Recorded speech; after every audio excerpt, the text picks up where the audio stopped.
Dear friends, dear colleagues, welcome. It's a real pleasure to have you here with us today, although virtually. It is now less than a month before the Saudi G20 and much less than a week before this year's T20 summit.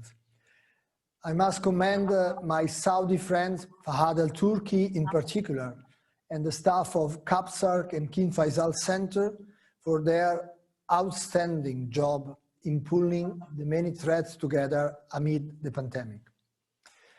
ISPI is hosting this event as the Italian government prepares for the official handover of the presidency of the G20. Here, ourselves at ISPI, we are warming up the engine as national coordinator in chair of the T20 in 2021. We all know, and Fahad in particular, that this is not going to be an easy task. The pandemic has made this year a year of disruption, forcing everyone to face the reality of the healthcare and economic crisis. 2021 is expected to be, inshallah, the year of reconstruction, including the reconstruction and relaunch of multilateral dialogue. Let's cross fingers. We will try hard to do our part by focusing on the 3 Ps. I would say inevitable P: people, planet, and prosperity. 3 Ps which need to be tackled together. If we do not act fast, if we do not act now, we risk not only to have less healthy people on the planet because of the pandemic, but also that many of them will be much less prosperous next year and in the year and decades to come. We all know this. The pandemic is testing not only our healthcare system, but also our entire economies and society. We see this in the first rise in extreme poverty in almost 3 decades. We see this in the current and forecasted trend in growth, trade, unemployment. We see this, unfortunately, in inequalities, also inequality in digital knowledge, that appear to be growing larger by the day as the poor, the young, minorities, women, appear to be hit harder than average. We even see this in climate change. Even as the economic recession has made carbon emission decline abruptly by almost 20% globally in the worst month of the pandemic, recent estimates show that while world GDP drops by 4%, 5%, greenhouse gas emissions have already bounced back to pre-pandemic levels. Amid all this, multilateralism should be the answer, but it continues to be strained. This is not new. This is a long-standing trend prompted by growing requests by rising power and the changing posture by the United States. Indeed, the last real success of multilateral cooperation goes back to 2009, when G20 countries agreed to strengthen the international financial architecture and coordinate the biggest global economic stimulus to date. Not in 2020, not with this crisis. Even the global economic stimulus, more than double that of 2009, is no more than the sum of national measures, with the surprising, I'm glad to mention, exception of the European Union Recovery Fund. So far, the economic recession has not been followed by a financial crisis, also thanks to reform agreed by world leaders in 2009. Still, another financial crisis could be just around the corner as public debt is skyrocketing everywhere, both in the rich and poor countries. Who is going to pay for all this debt? How to manage the socio-economic effect of all this, not to mention the political effect? How to face long-term challenges if we are stuck dealing with emergency, with the consequences of Covid-19 taking center stage for any government around the world. Again and again, and even more so today, the answer is multilateralism, multilateralism, multilateralism, which means giving global answer to global challenges. If there is one single lesson which comes clearly out of the crisis, is an old mantra: united we stand, divided we fall. Maybe not with the same multilateralism which we used to know in the past, where someone led and other followed, and neither the multilateralism of goodwill that some country pledge to protect today while acting unilaterally wherever they can. We need a more inclusive and action-oriented multilateralism with new and or revised international institutions. But all this risk being an academic answer, if not wishful thinking, as our wishes need to come to terms with reality. And the reality of today's pandemic is made of tense international relations, of rising nationalism. This is the reality that our friends in Saudi Arabia had to face during their presidency. And this is the reality, let's be clear, that Italy will likely face in 2021. So before I ask today high-level friends and panelists to share their views on how to revive multilateralism against this reality, and to ask them in particular, what are the prospects of Italy's G20, let me give the floor to Fahad Al-Turki, chair of the Saudi T20 and vice president of CAPSA, to touch base on where we are today, and let me add, on the possible legacy of the Saudi presidency in view of the G20 summit in November. Fahad, we all know that you are extremely busy. The summit is in a few days. You know you have to leave us in 15, 20 minutes. Please, you have the floor. Thank you, Paolo, and thank you for inviting me to be part of this distinguished panel. You're muted, Fahad. Okay, now? Can you hear me now? Yeah, please go. So, good morning and good afternoon and good evening, everybody. Thank you, Paolo, for the invitation to be among this distinguished panelists and colleagues and friends. I would like to highlight that you mentioned that Saudi Arabia and the T20 presidency, but I would like to take a broader view and commend the think tank community for observing the initial impact of COVID-19, especially during April and March, and coming together as a one community and supporting each other and doing the mandate of the think tank, which is providing unbiased, research-based policy recommendations to either government or group of governments like the G20. As you know, in mid-2019, King Abdullah Petroleum Studies and Research Center, CAPSAR, and the King Faisal Center for Research and Islamic Studies were appointed to co-host the T20 in Saudi Arabia.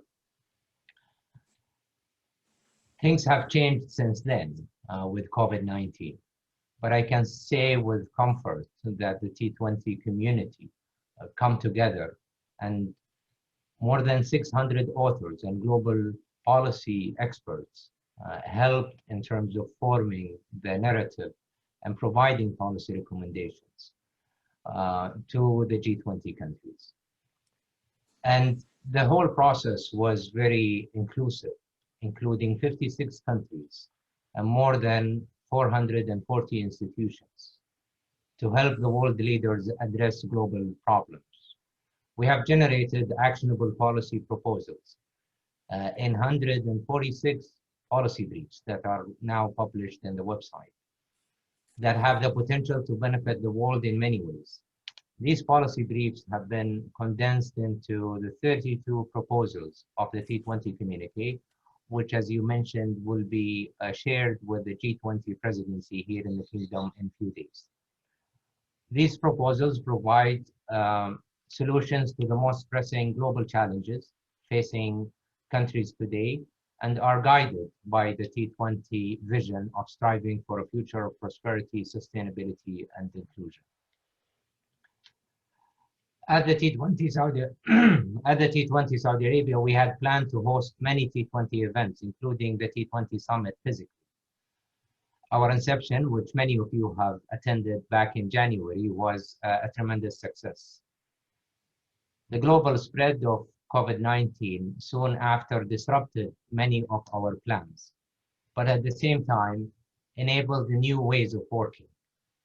Though travel was obviously very difficult, we had many meetings and webinars online with our colleagues and partner institutions.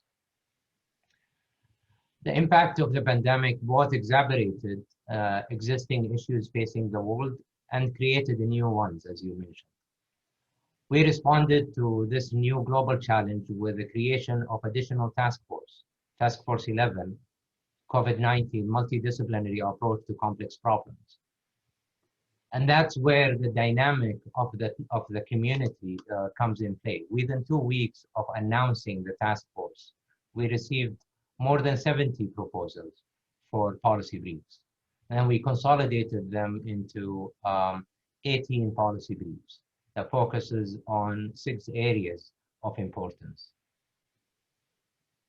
I would like to elaborate a little bit on what we have accomplished so far and the main recommendations that were built bottom up from the task forces and provided to the G20 presidency here in the Kingdom, either in a form of attending working groups meeting or official T20 statements, or as part of the T20 community. As you know, the COVID pandemic has reconfirmed what was already well established. Health is a global public good, and it can only be achieved effectively through worldwide partnership and cooperation. After all, we are as strong as our weakest link in this crisis. Only through our shared responsibility can we achieve a global preparedness for shared emergencies. We have called on the G20 to reaffirm the significance of health as a global public good, as well as embrace comprehensive and universal healthcare coverage and promote global solidarity and multilateralism in response to COVID-19. So far, there have been nearly 40 million confirmed COVID-19 cases and over 1 million deaths reported to the World Health Organization. This tragic loss of life and the suffering of people around the world, as well as the disruption to our economies and societies, has been a powerful reminder of our shared vulnerabilities. These are unprecedented times that call for unprecedented collective actions. One of the main themes that we have focused on is climate change, which is equally an urgent global crisis. The G20 must reinforce the need to keep commitments on climate change and biodiversity at the forefront of the global agenda.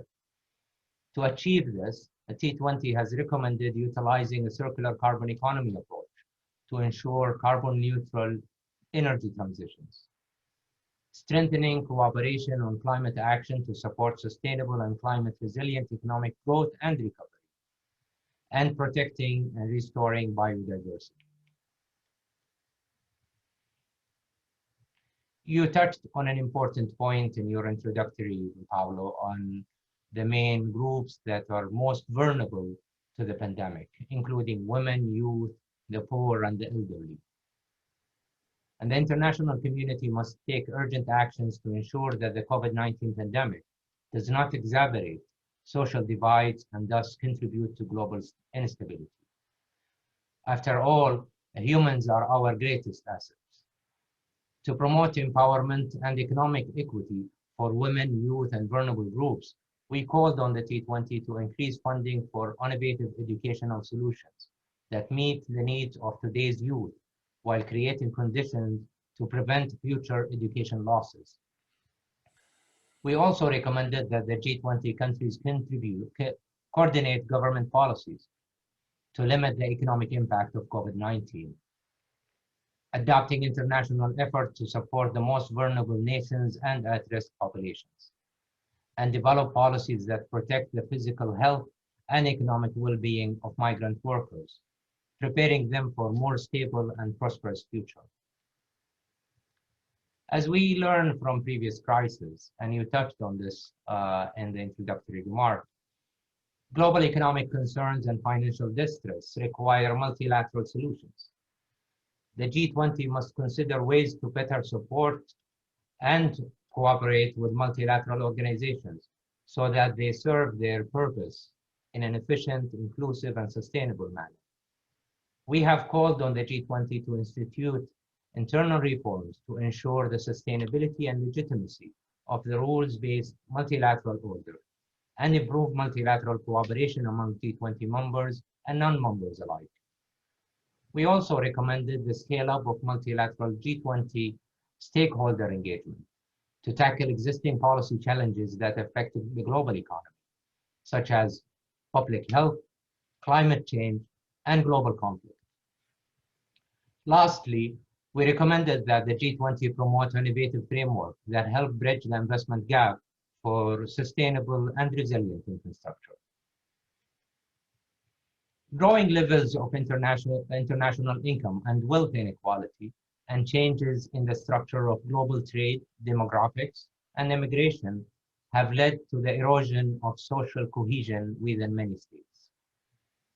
Cohesive societies lay the foundations for the health of nations. So we called on the G20 to adopt a holistic approach to implementing the United Nations Sustainable Development Goals, including integrating common social values and shared faith-based principles. We also recommended that the G20 take measures to mitigate the adverse effect of demographic transitions and work toward coordinated tax reforms as means of addressing growing levels of inequality that threaten social cohesion. The pillars of economic prosperities are our scarce resources, that is food, water, and energy. As such, the affordability, sustainability, and security of these resources are central to geopolitical and economic dialogue. We called on the G20 to promote measures that support technology and innovation to create a sustainable and stable global food market, preserve energy security and market stability to ensure a prosperous future, and overcome policy fragmentation and promote innovation to facilitate sustainable water, energy, food mixes. This pandemic has highlighted the value of the digital world. Otherwise, we wouldn't have this meeting. The G20 informed policy agenda, regulatory mechanism, tools, and innovations must adapt to the impact of digitalization on humanity, including its social and economic ecosystems. So to harness the potential of the digital technology for all, we have called on the G20 to support the construction of norms and standards to tackle new challenges impacting the global economy, such as artificial intelligence and cyberspace. We have also recommended that the G20 countries extend digital financial literacy to disadvantaged groups, including forcibly displaced populations, and to achieve equitable financial inclusion in the digital age and ensure a safe and secure online ecosystem that protects citizens' autonomy, particularly that of children and youth. These are some of the policy themes that will be discussed during the G20 summits, which will take place on Saturday and Sunday. They're all detailed in our policy briefs, as well as in the G20 communique, which will be handed to the G20 presidency on November 1st. I invite you all to attend the summit and participate in the discussion and pick on these themes as you prepare for next presidency and as we continue to pursue a future of prosperity, sustainability, and inclusion. Thank you very much, and back to you, Paolo. Thank you. Thank you, Fahad. Thank you. You gave us a very relevant highlights of your T20 recommendation, which will be presented at the summit in a few days, and we invite, of course, everybody to attend the summit. But before you leave, I would ask you one question, because you have in front of you right now three representatives from the three countries which will be following you: Italy, then India, and Brazil. Since this year, you have been running a very complex process, the T20, in a very complex moment. I would ask you, what is the single most important recommendation you would give us, Italy, India, and Brazil, on lessons learned in the process, or mistakes you would avoid in repeating the exercise, which I'm sure you don't want right now. You will miss it in a few months, but not today. Or best practice that you would recommend to us in running this complex process in a very complex moment?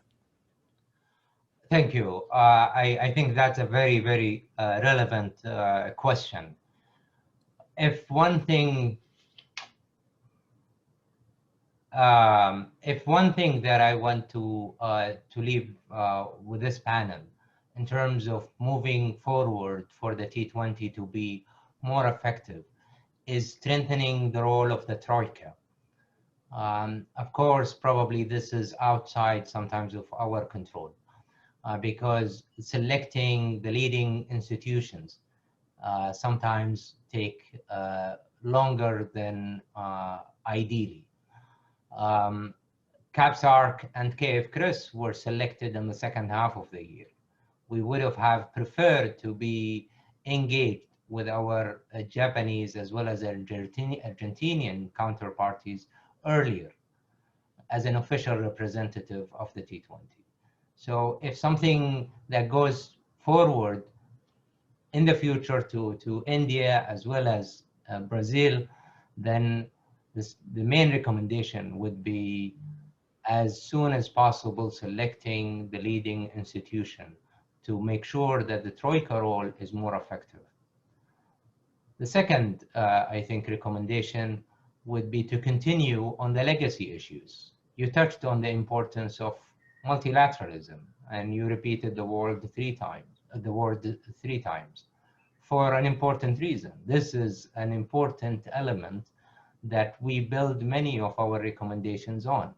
If we don't have an effective multilateral system, then many of these recommendations will not be applicable.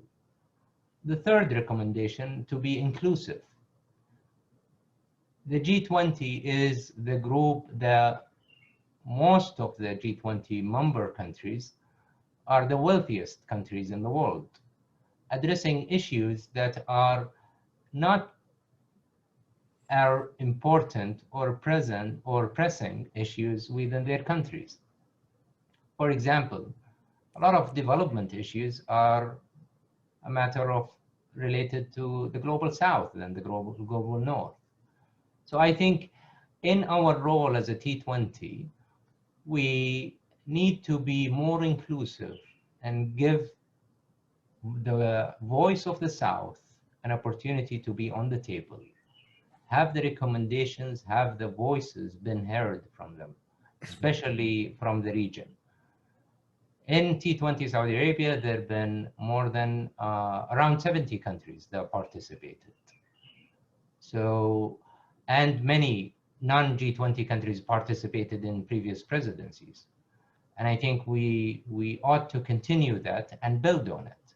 So we be more inclusive to also non-G20 countries. So these are the main three recommendations that I will leave with. Of course, there are a lot of details in terms of process and so on, but I'm sure we can take that offline. Of course, of course. That would be scaring and maybe boring for those who are listening to us. Fahad, all the best for Saturday and Sunday. We will all be involved. Thank you very much. Please feel free to leave whenever is necessary, given your other commitment in preparation of the summit, which is coming soon. Now, I would, after having thanked Fahad, I would move to the other member of our panel, and I would immediately start giving the floor to Colin Bradford, who is a non-resident senior fellow at the Global Economy and Development Program at Brookings. Colin, let me start asking you, what would you expect from next year T20, building on the positive result of the Saudi T20? Yes, well, Paolo, thank you very much, and thank you to Fahad Al-Turki for the two of you, both of you teeing this up so well and getting us off to such a good start. You've covered a lot of ground already. So you've asked what's at stake now for the G20, and I would say nearly everything is at stake. And therefore, I think the theme for Italy, the thing that I would most recommend that you do, is to seize the moment, which is an unusual moment of confluence of crises, as you've already discussed, and to make the most of it. Because if there was ever an opportunity to make a turn or a set of turns in the global and national environments, it's 2021. And so I think there's a lot of responsibility that rests on your shoulders, but a great opportunity for Italy to lead the world and lead the G20 towards some innovative and ambitious outcomes. So I have about 4 points that I would like to make about what the G20 could do in 2021. And I'll be as brief as I can about these. I think the key action now is cooperation. For those of us who've watched the G20 for a long time, since its inception and before for that matter, these recent years have not been the strongest years. Part of that, I would have to say, rests with my own country's leadership at the moment. But that's not the only reason. And so I think we should take advantage of this moment to not only reinvigorate multilateralism, which, as you yourself have pointed out, is so important, but to really focus on strengthening cooperation.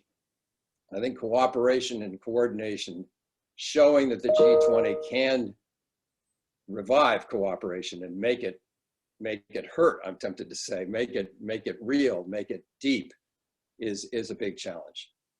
The second recommendation I would make to you is that you regard the G summits as summits of leaders, and that this is a political moment. And therefore, the summits provide a political opportunity for the highest political leaders in the world to act politically. And my observation for many years has been that the G20 summits have been weaker than they needed to be because economics has taken over. The ministries of finance discourse and priorities have overshadowed the political leadership that the platform of the G20's summits are really meant to take. The third recommendation or suggestion proposal I would make to you is that follows from that, which is to have the G20 Sherpas really lead the process. And it leads to a second point, which I'm pleased to make because I've had the pleasure over the years to get to know Paul Martin, former Prime Minister of Canada and the real father of the G20, I've been in touch with him frequently this year and in previous years informally as we've thought together about how to strengthen the G20. I'd recommend you draw him into your orbit if you can. But Paul has said recently, Paul Martin, Prime Minister Martin has said, use the ministers to implement. He's very concerned about how to make the G20 function. That's his primary concern. He doesn't get distracted by noise in the geopolitical order.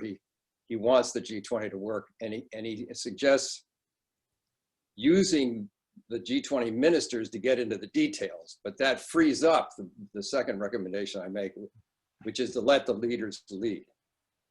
The other thing I would recommend in that regard, of following on that recommendation, is to use the international organization as coordinating mechanisms, and to highlight in the future organizations like the WHO, the ILO, and the OECD to the level that of visibility and profile that the IMF and the World Bank have had in the past. Because I think the social and planetary issues are, as you've already said, are the key issues, and that those institutions can carry them. So quickly, there's 4 follow-on points to those 4 sets of recommendations. The first on cooperation is that you set 3 or 4 priorities which are obvious for the discussion so far: health, climate change, inclusion, and digital. And then here's the new suggestion, is that you let leaders lead. You let, for example, Chancellor Merkel and President Moon lead on health, because Germany and Korea have done exceptionally well in controlling the coronavirus. You let President Macron and President Xi Jinping lead on climate change for obvious reasons. You let, hopefully, President Biden and Prime Minister Conte lead on social inclusion, because I think both of them share a commitment to that. And it remains, despite many policy briefs and lots of worry and research and discussion among all of us, it remains a policy focus that needs to be defined politically for the people, so they can understand what we mean and how we can act to achieve social inclusion. The SDGs help for sure, but they're not the only answer. And I think digital is also important, and undoubtedly India may want to prioritize that, and Japan has already led on digital governance. So I think you could have Prime Minister Suga and Prime Minister Modi lead the sessions on digital if you have room in the agenda for it. So then the next follows of what's the role of the G20 Sherpas? It strikes me that what you could charge the G20 Sherpas to do is not only manage the process, but themselves dig deep to understand how to improve the communications of the results of G20 summits. And one way, just to build on what I've already said, that you could do that is to have 4 press conferences. If you had 4 sessions on the 4 issues that I just mentioned, you could have, as the 2 days evolve, at the end of each session, you would have the health session finishes and Chancellor Merkel and President Moon go out and have a press conference. The session on climate change concludes and you have President Macron and President Xi Jinping give a press conference. The session on social inclusion concludes and President Biden, Prime Minister Conte give a press conference. And then if there's time, but presumably the digital issue could get taken up in the India year. And then of course, Prime Minister Conte has a press conference and others have bilateral press conferences at the conclusion once the communique is finished. But I think to think about more deeply about how to use the G20 platform as a leaders platform to have leaders project this new thematic set of priorities of inclusion and engagement and planetary climate change transformation. Systemic sustainability is the kind of more academic thing that includes all of those things, but it's a tough phrase to get across in the press, I think. So the final recommendation I would have is, you mentioned coordinating more. I think Fahad mentioned coordinating more among the international organizations. I think one of the losses the international community is about to experience is the end of a very successful term as Secretary General of the OAC by Angel Gurria.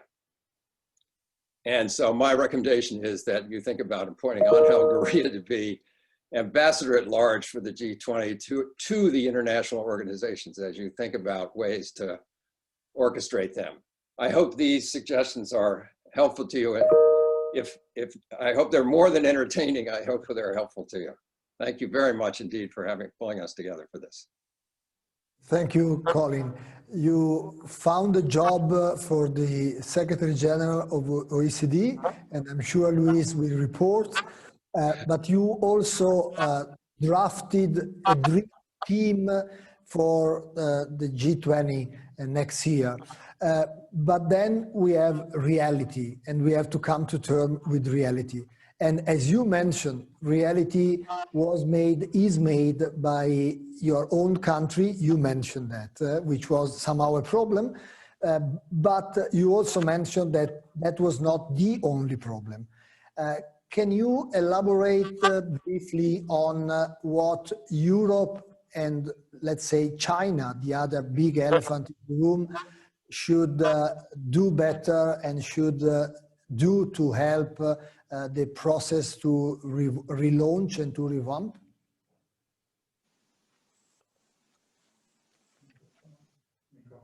Hello. Microphone.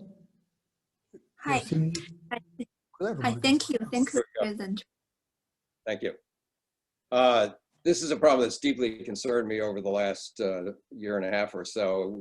I've initiated a China-West dialogue, which if you Google China-West dialogue, one can find out about what we've accomplished so far. I think that the drama that has occurred between the United States and China is inexcusable, really, and unnecessary. I mean, it's a large part of that responsibility rests with the current president of the United States. But even if you assume he's gone, which is a good assumption at the moment, there are deeper problems than this. But I think they can be overcome. I think they can be overcome because everybody has a stake in overcoming them. Europe most especially, and there's been tremendous efforts, I know, within the EU, which I followed, with the EU, through the EU-China summits, and that whole process that Chancellor Merkel is now shepherding,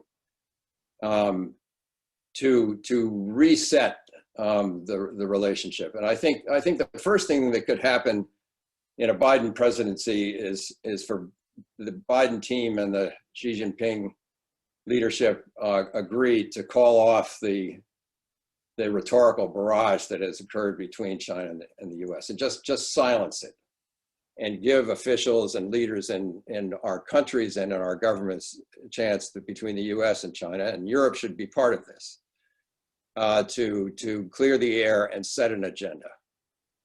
The foreign minister of China, Wang Yi, has already suggested there are 3 different categories of questions, things that we could cooperate on, things we would be competing on, and things we would conflict about. Let's fill out that matrix. Let's decide on the ones that we can get going on, and let's move on them. Let's go on the ones that we compete on and move on those, and let's even address, but let's do it in different fora. Let's get the policy people and the experts in the room working on these things. Let's create better, more engaged relationships between Western experts and Western officials and Chinese experts and officials. Let's treat each other as peers and equal players in this game. And let's change the game. Let's move it forward with an entirely different tone and and just de-escalate the whole thing, get down to business. We know what the issues are. We know what the problems are. Let's work on those problems in the expert community and in the official community and drive them forward in a business-like, knowledge-driven way rather than through slogans and ideological banter, which really leads to nothing except tension and disruption. Thank you. Thank you, Colin. So de-escalation as a precondition. Let me turn your comment to Mabel Lu Miao, co-founder and vice president of the Center for China and Globalization. Mabel, you have the floor. Thank you, President Margaret, for your kind invitation. And I'm so honored to be part of this distinguished panel. And actually, I think this is very timely webinar for the global think tanks network to address the global crisis and challenges.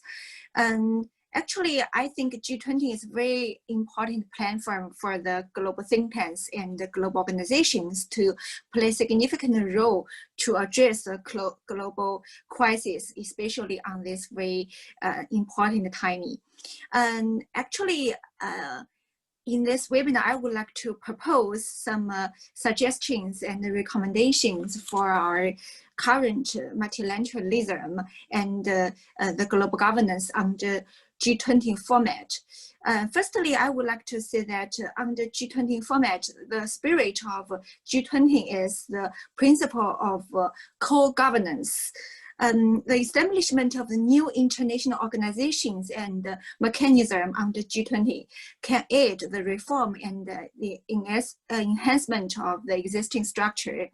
Firstly, we can propose, probably we can push for the formation of the global talent partnership to tackle the many problems caused by the formidable complexity of the current very visa and welfare policies of different governments, so as to foster the personal development of talents as well as the interests of nations.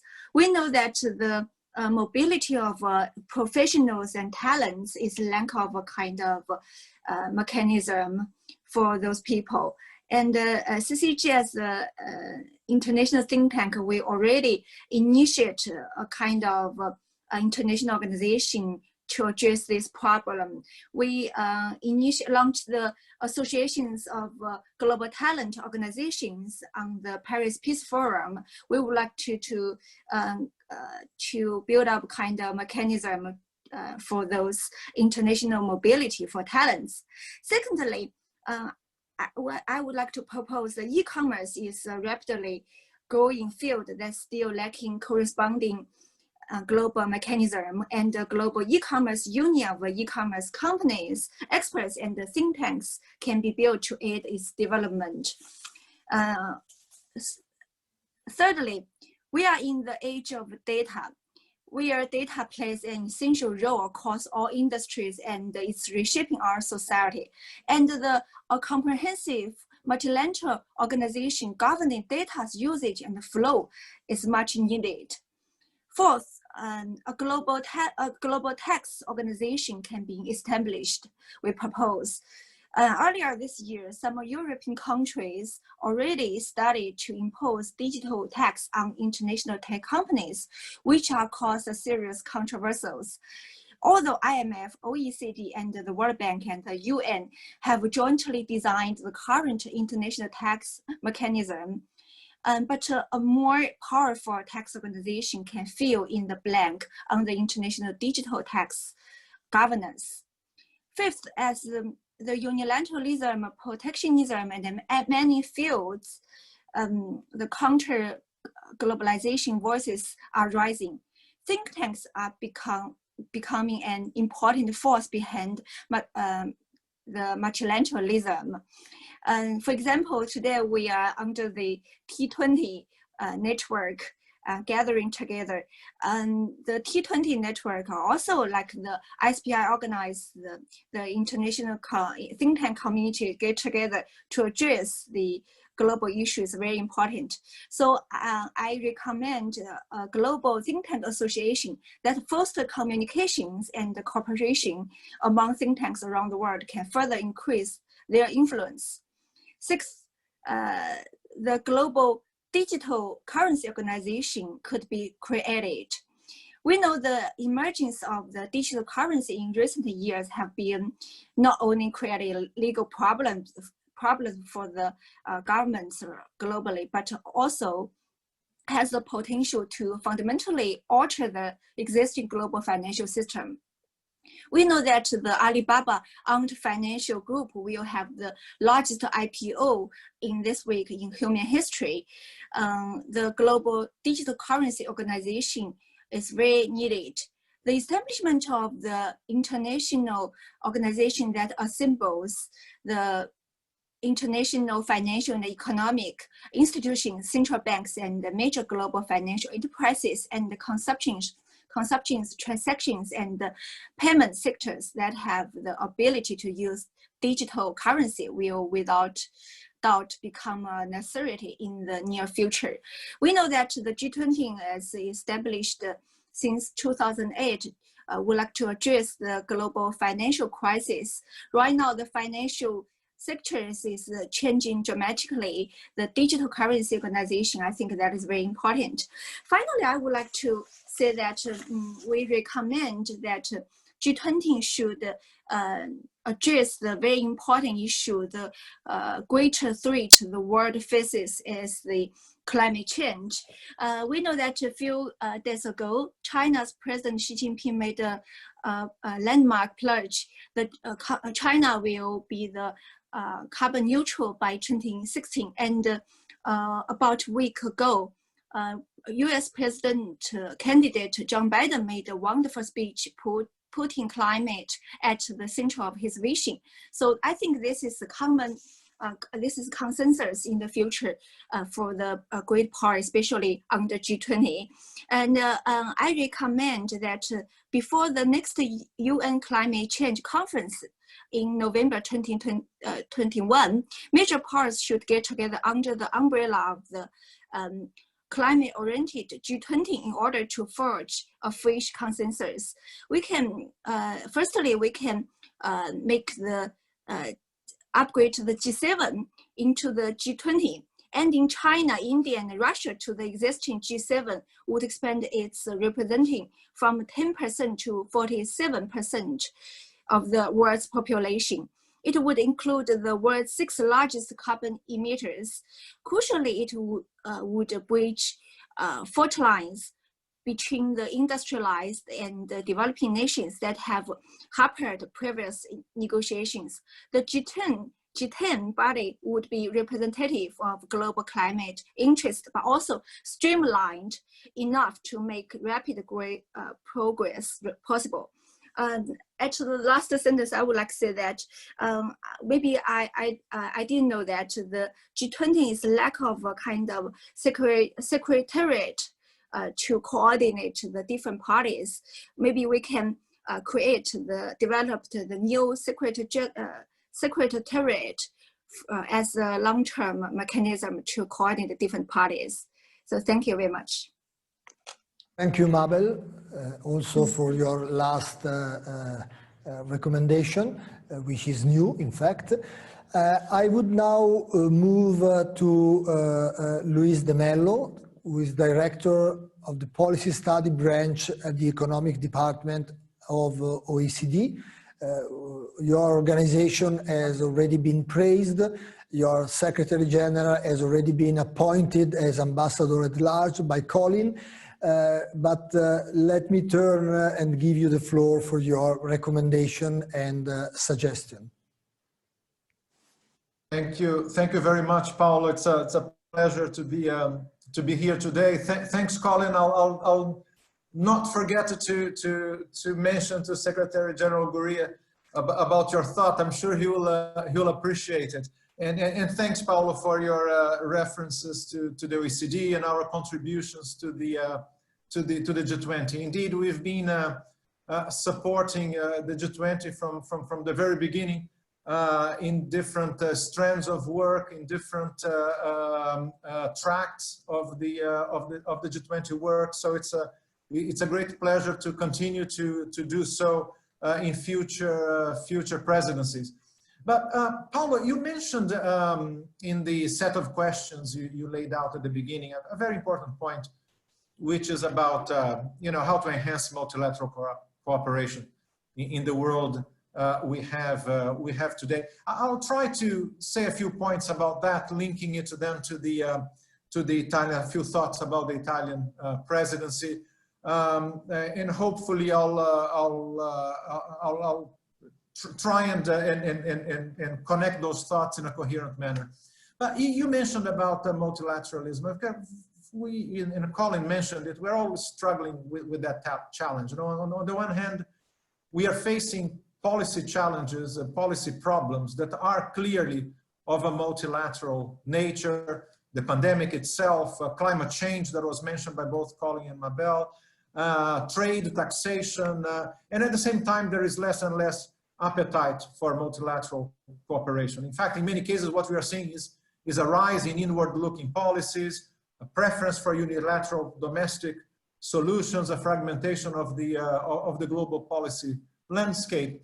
I think it's fair to say that to some extent, this is due to the fact that the multilateral architecture that we've had over the years has become often a bit too bureaucratic or slow to respond, and too slow to respond in a timely manner, not to crisis and emerging trends. The G20 itself, if you think of it, I mean, it was actually born from the need to have a more agile, a more flexible, a lighter structure, a more ad hoc form of cooperation on several fronts. So we've been at this point before, where the G20 itself was thought of as an answer or as a way of advancing on that front. So having something that is more fragile, more flexible and more agile. You remember the expression that was often used in the past, you know, that the G20 was a global firefighter, you know, to tackle systemic challenges like the global financial crisis 10 years ago.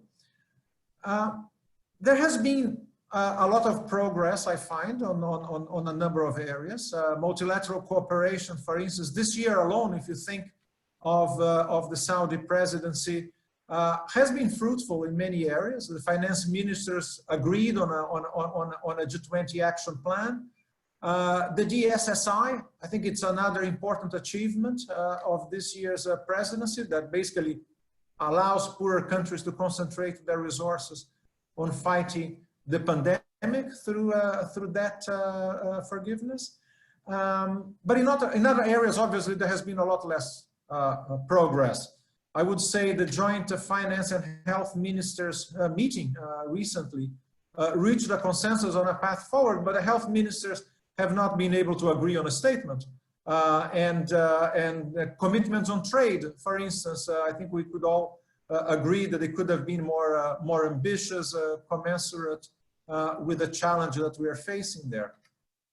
So if we look at the Italian presidency, I think both Colin and Mabel presented several priorities that I think we can agree. What I find interesting in the challenge facing the Italians is that they will have to look at the ongoing crisis responses, so the problems that we are facing today, but it will also have to look at the problems of tomorrow in the sense of, you know, what type of recovery can we expect? What type of policies can we think of that will support that recovery that will be needed in the post-COVID-19 world?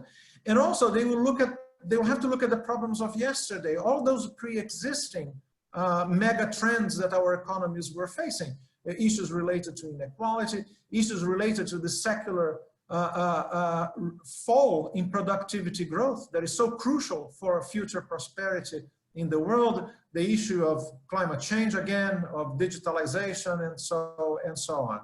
So I would say that there are a number of areas where one can think of an interesting work program for the Italian presidency. Take, for instance, the case of health, collective action to improve the preparedness of countries to face the pandemic, work to accelerate vaccine production and distribution, options for strengthening the resilience of health systems domestically, addressing also the social determinants of healthcare or health outcomes in our societies. Those are all very important issues that have a domestic dimension, but also a multilateral dimension to them. Another area, employment. We're talking about a recovery post-pandemic. Employment, job creation will be crucial as our economies started to reallocate, to work on putting economic growth on a sounder footing. Strengthening and modernizing social protection systems, for instance, will be a very important element under the heading of unemployment and job creation. Empowering women, empowering youth, minimizing the scarring effects of the pandemic as we move forward. think those will be very important elements there. It will also be, I think, important to look at the local impacts of the crisis. Issues related to lagging regions within our own countries, given that the pandemic has had a very asymmetric shock within our countries, affecting cities and regions in very different ways. Climate, obviously, that has been mentioned, the environmental fiscal reforms, issues related to policies for mitigation, adaptation, tackling biodiversity loss, air pollution, you know, all those items that will remain on the agenda. I think also making progress on the 2030 agenda will be important. You know, making sure that there is enough external private finance to tackle those challenges. Mobilizing, aligning financing for sustainable development will also be crucial to those efforts. Let me finally mention the international tax agenda, because the OECD has been working very closely with the G20 on that. We look forward to continuing to support the G20 and the Italian Presidency in finalizing the global consensus on tax challenges arising from digitalization. This is an agenda that will be with us for the next year at least. So a lot of effort, I think, will need to be put towards finding a global solution to this issue. But all in all, Paul, and I'll stop here, I think in all those areas, and many more that I'm sure will come up and will be mentioned by other panelists, we look forward at the OECD to continue to work with the G20, with the engagement groups of the G20, with the different tracks of the G20 work, and above all, Italy next year, to build on this long-standing role that we've been playing as partners of the G20. So a great pleasure to be here today and to continue to have this conversation. Hopefully, as the public health situation improves, we'll be able to continue to have this conversation with all of us in person under the same roof. But until then, I think Zoom is good enough, and we can make a lot of progress by talking virtually. Thank you very much, Paulo. Thank you, Luis. Thank you very much. Colin gave us a dream list. Luis gave us, a dream team. Luis gave us a dream list of topics that we should address, that the T20 in any year should address. But let me now turn to Rohinton Mehra, who is president of the Center for International Governance Innovation in Canada. Rohinton, these are dream team, dream list, but then we face the reality, and the reality is made by countries which are reluctant, resistant on different topics. Let me ask you, which area would you prioritize? Which area would you recommend we should work on to try to get in the T20 and then at the G20 some real advancement? This is the first question. And then let me ask you a second question. We are all implicitly assuming that Biden will be the next president, and that will change or improve the global picture. But what if Trump wins? Please, Rohinton. Paolo, thank you. Those are exactly the right questions. And let me begin by obviously thanking you and your colleagues at ISPI for bringing us together. And I'd also say that you're quite right. That sort of hearkening back to dream teams and lists, it's good for a think tank seminar, but it's not probably the way the G20 operates, or even should. Let me begin with your second question first. In fact, even go beyond it and suggest to you that although there would be a great sigh of relief if Biden wins in many parts of the world, let's not assume that the fundamental dynamic that Trump represented will go away. I think skepticism about the way globalization has unfolded, the sense that China is more than a competitor and perhaps a rival. I'm not saying these are things I agree with. I'm simply saying that the underlying currents are actually longer term trends, and Trump kind of spiked and made them happen. But I don't think a Biden presidency, other than the sort of the important symbolism of going back into Paris and sort of rejoining the WHO, I don't think we should assume that the underlying currents which have frayed the effectiveness of the G20 would go away. And of course, if Trump won, then you would see that in spades. That's why I think the kind of broad-based agenda that Mabel proposed, and I know she doesn't speak for China, but to hear that from a member of the G2 is hugely refreshing. Which brings me to your first question. I would say, and I said this, you know, a couple of weeks ago at one of our T20 groups, the G20, recall, there's an original sin here. It was created in crisis, and it fundamentally relies on leaders who don't see eye to eye, who don't belong to a certain ideological club, as say the G7 does, to come together and solve issues, even in the long term. It's self-appointed.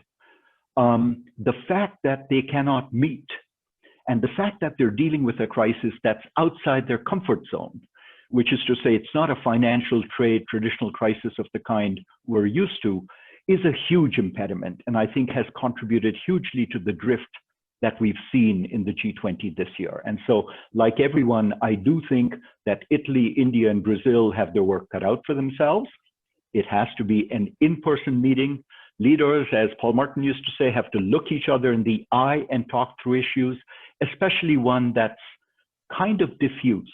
I'm not saying solving a financial crisis is easy, but at least it was within the comfort zone of finance ministers, central bankers, digital, people aren't comfortable with it, and pitching it to India isn't the answer.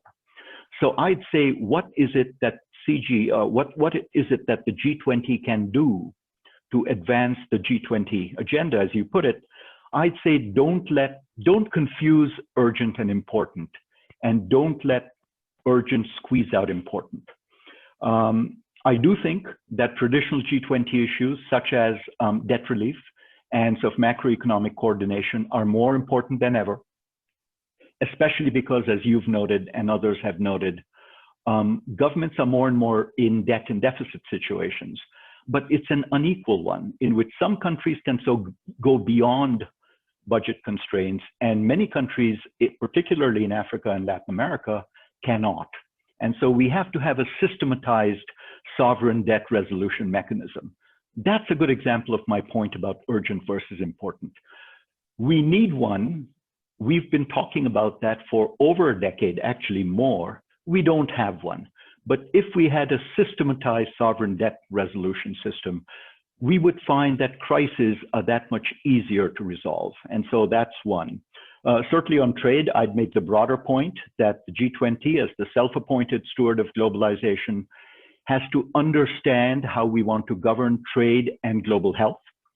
And the WTO and WHO are only institutions and part of that. I think the broader question is to say, what do we need in a world in which zoonotic diseases lead to huge cataclysm? Well, that's almost as much an environmental issue because of the crossover as human beings of encroach on nature, as it is anything else. Now, is that a UNEP, WTO, or WHO issue? That's not the point. Let's not jump to institutions and institutional agendas.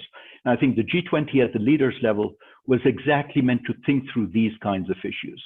What kind of system do we need in the new regime of trade? And so Mabel quite correctly pointed out e-commerce.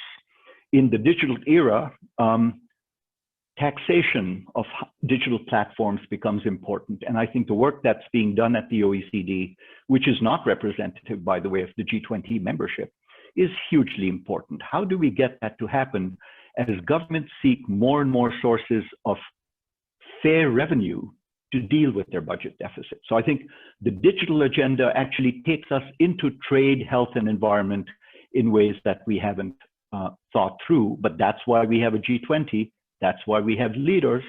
And so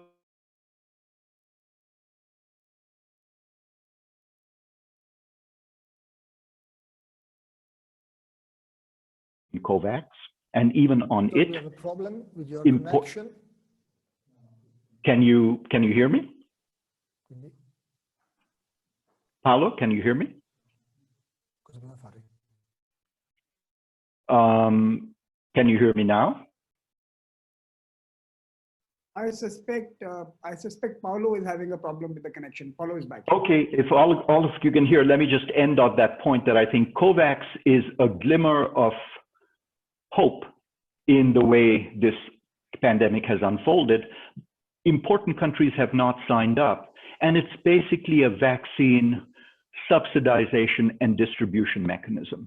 Now, if we take it to the next step and ask ourselves, as we deal with these important issues going forward, this is not going to be the last pandemic. This is not going to be the last time we deal with technologies that have huge impacts globally. Cooperation in science, new forms of intellectual property, these are all questions that only the G20 can address. And so I think if the G20s have got the balance right between urgent and important,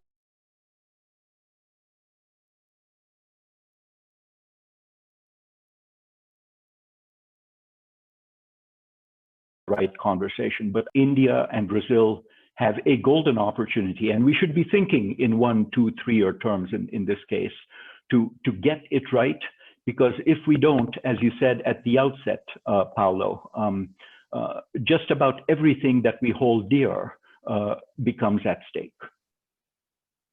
Thank you very much, Rohinton. There is something, some cyber attack directed to you, not allowing you in at the beginning and now interrupting your very interesting remarks.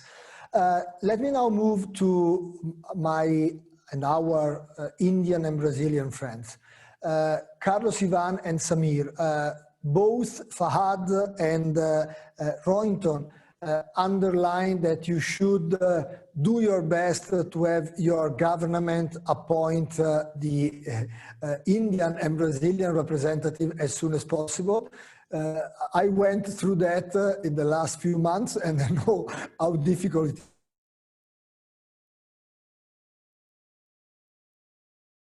with us after this process. And I will ask you basically the same question I asked to Rohinton, which is, okay, what should we, and we,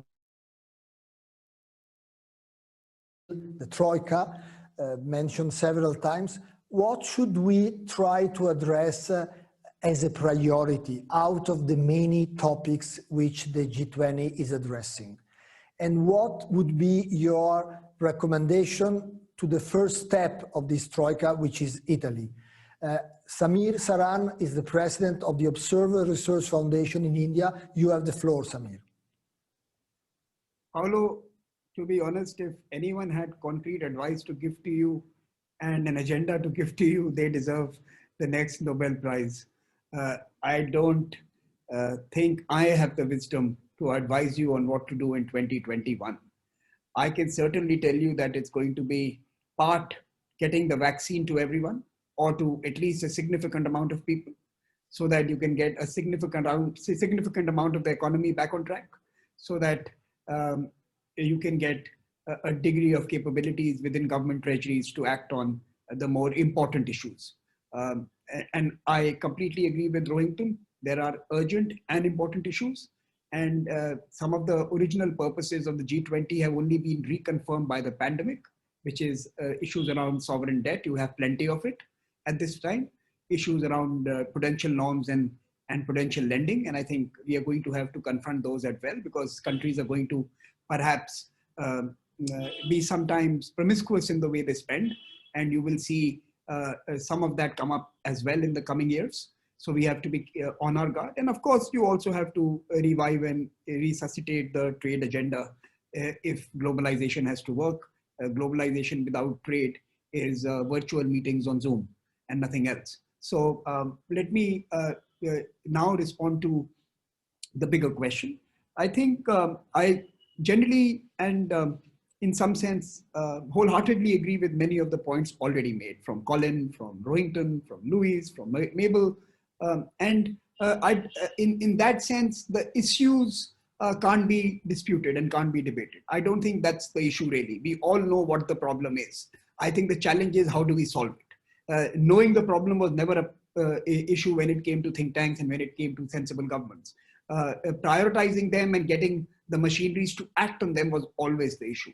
Now, I have a slightly radical and perhaps a different understanding of what needs to be done. I think the single most important issue that the Italian presidency must do is to take away the decision-making powers from the technocrats and make it political. I think we are in a highly political world. The decisions we take now will have to be political decisions. This is not a matter of fixing small fiscal deficits and small banking norms and weightage in your assignments to sectors. I think these are political decisions. So I think we need political leadership running the G20 and not the babus as we call them in India.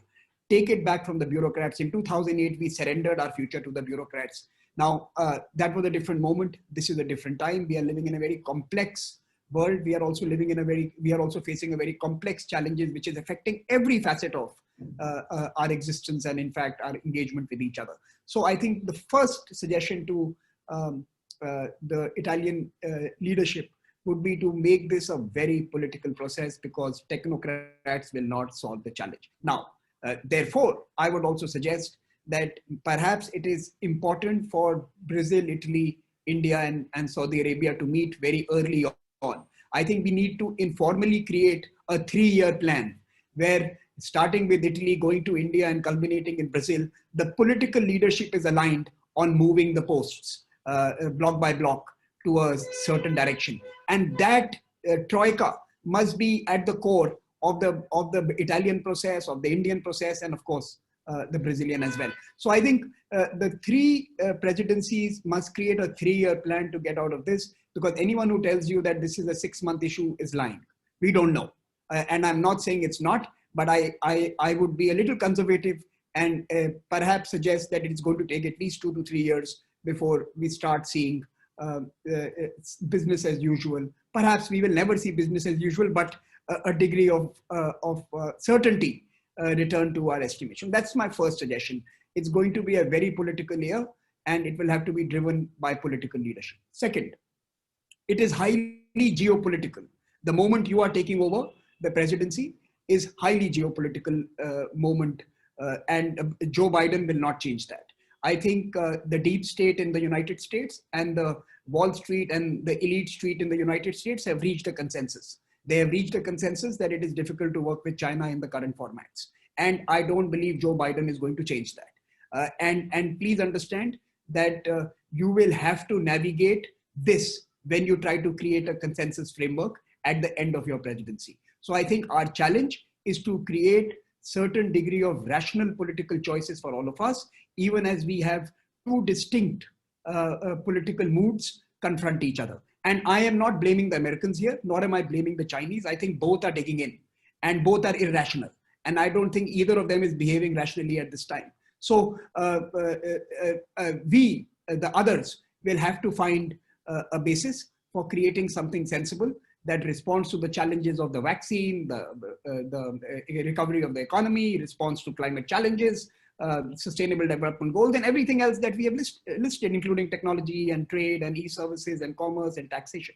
So the second is the geopolitical reality of our times, and any G20 that wants to close its eyes to the geopolitical reality is bound to create a further drift in the grouping.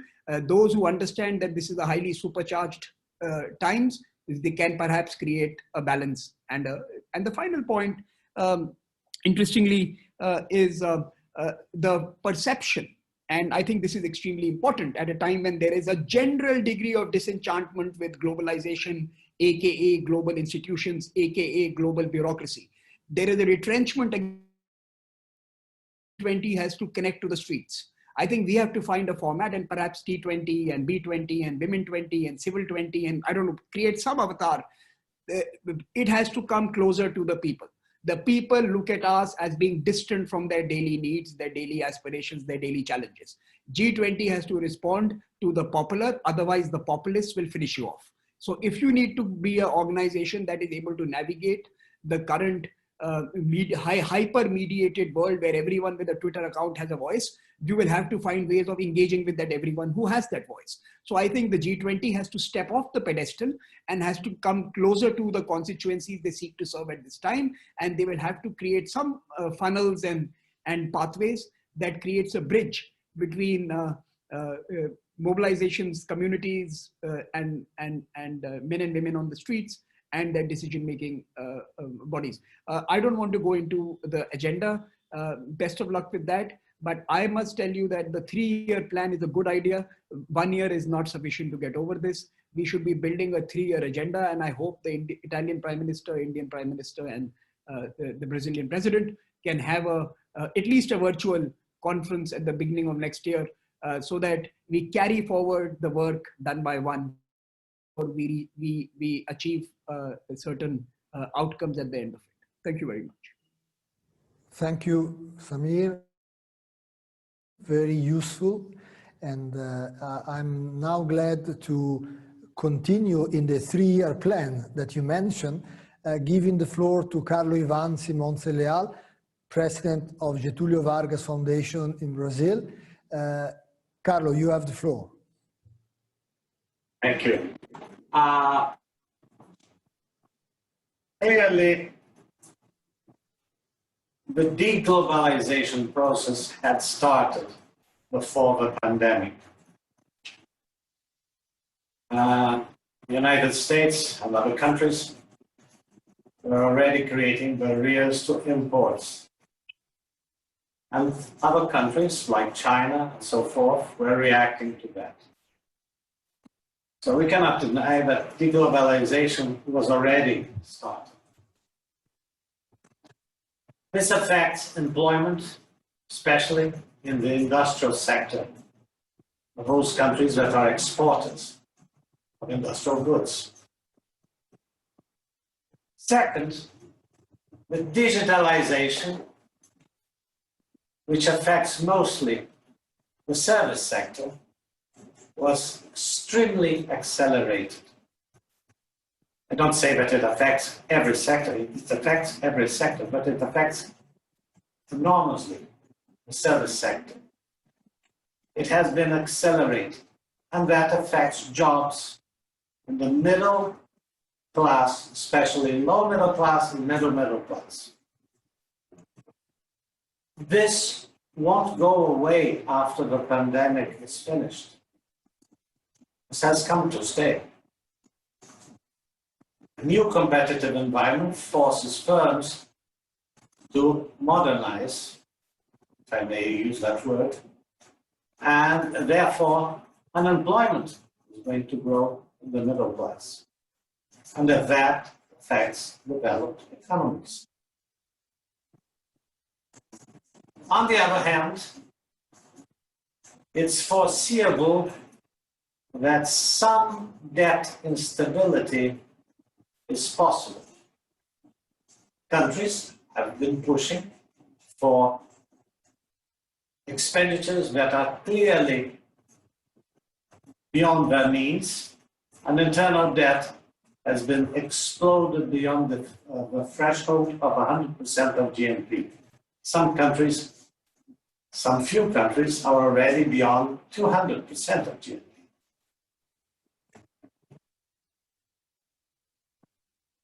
On the other hand, we also know, we should presume, that the production capacity of production of energy has been decaying, especially in oil around the world. No one is investing, not even in maintenance, because there is no demand right now. This will create a possible shortage if the economy recovers further into the future. That is going to provoke an abrupt return of inflation together with debt expansion. No one knows, but we already see the price of some assets going up and down crazily. And finally, we have the China-USA conflict, which involves three aspects. Let us say 4 aspects. The first one is physical. If I were Chinese, I presume that I would love to have my country control the South China Sea. If I am American, I cannot allow for that. The second one is economical.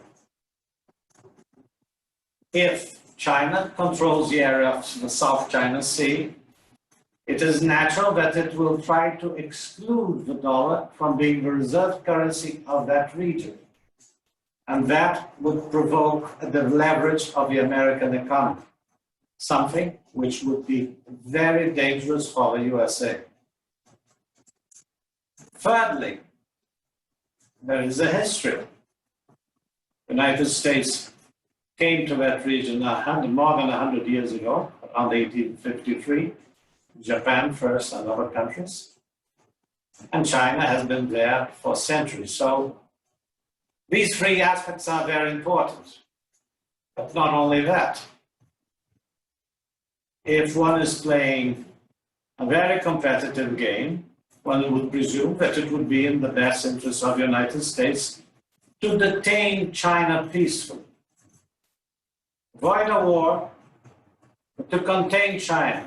So the demographics will take care of a problem, and also the rise of China will create a balancing effect. The rise of India will create a balancing effect for China. The Chinese know exactly that, and all this game is going to develop between now and 2050. So there are many issues around, complicated issues, which I think it's very difficult to say we are going to solve a problem in this or that way, because you can write 1,000 details, 1,000 ramifications for each one of these points that I have said. But the main important thing is that we should, first of all, obviously, avoid military conflict, help avoid a military conflict, and of course, avoid a deepening of the economic crisis. So, especially the second one, I think that there are important things to focus, which are, of course, climate change on one side, the containment of this weapons race that is going on around the world. And thirdly, the provision of food to everyone, provision of food which is cheap, affordable. Remember that in countries that are not democracy, popularity depends on growth, depends on the supply of certain quantities of goods, and you have to give them time. So, if we try to resort to solutions, tentative solutions that try to solve every problem that we have, we won't do much. But if we try to solve certain issues, like fishing rights in the Pacific, in the oceans in general,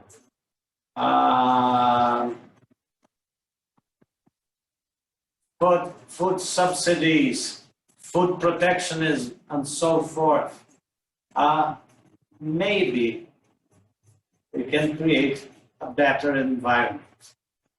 And of course, mediation for certain questions, for certain irrelevant questions that are becoming too big. Because we are in a world now where questions that could be solved easily by mechanisms that we used to have are not being solved anymore. So, speaking about trade, there are many issues which are becoming extremely complicated because no one wants to sit and talk. So maybe politics should start by there. We should start saying, which is not so relevant, let us try to solve. Let us not think about this as an extremely competitive game which only ends is a war. Let us try to think about this as a cooperative game to avoid a war, to avoid a bigger crisis, and to a better improvement of the human race.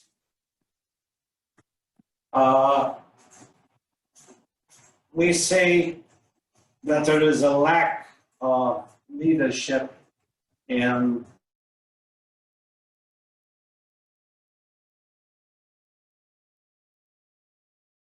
this concept has to be changed. If you want the United States to pay for everything, this is not going to happen. If leadership is only paying, this is not a good leadership and it's not sustainable. We are not in 1945, where the United States had 60% or 70% of the world GNP. We have to evolve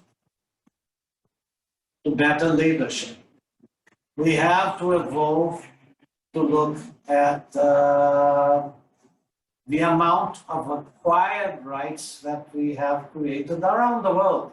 It's not only Europe or South America, it's around the world. We have to try to put a path towards simplification and make people have a chance to work. You have to create an environment where investment is possible. None of this is happening right now, not to the point that it's become, that it will be relevant. And what I see is that we have tremendous danger of spending the next 3 years trying to do good things, but not tackling the right problem. Big problem is that we cannot solve. This time we cannot try to solve a dispute to be the hegemon simply by putting the military to talk to each other. The military talk, usually they don't talk, they shoot. We have to have a better understanding of what our possibilities and what aren't. Since 2008, at least, we have been creating this crisis. The pandemic was a physical event that enhanced the thing, but the crisis is there, has been created. It was created. If China has risen, it was a fault of the United States. If the United States is leaving Europe, perhaps it is a fault of Europe. Brazil also has its own faults. So we all have to try to collaborate, but I wouldn't say I'm not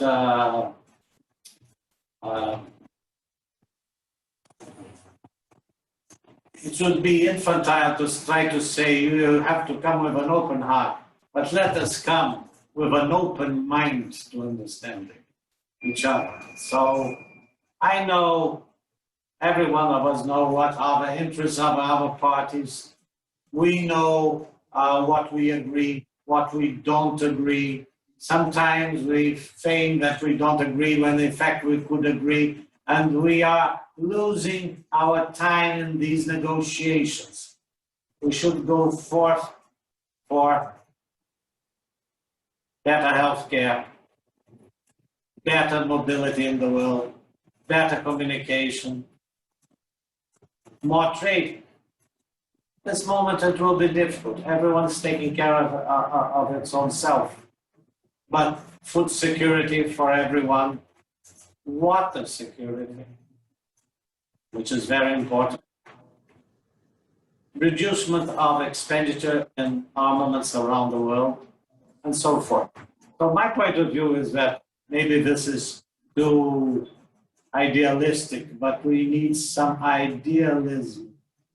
We need to propose certain ideas which may sound unreasonable, because people will always say, nations are always going to compete. But let us compete the hard way, but in an intelligent manner, not in a destructive manner. That's my point. Thank you. Thank you, Carlo Ivan. Thank you very much.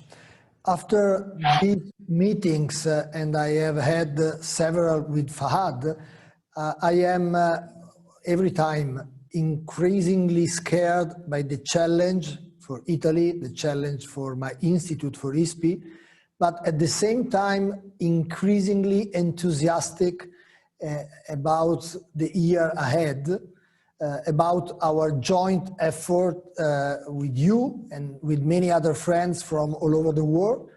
So let's work together. Let's try to do with idealism, but also with pragmatism, our task.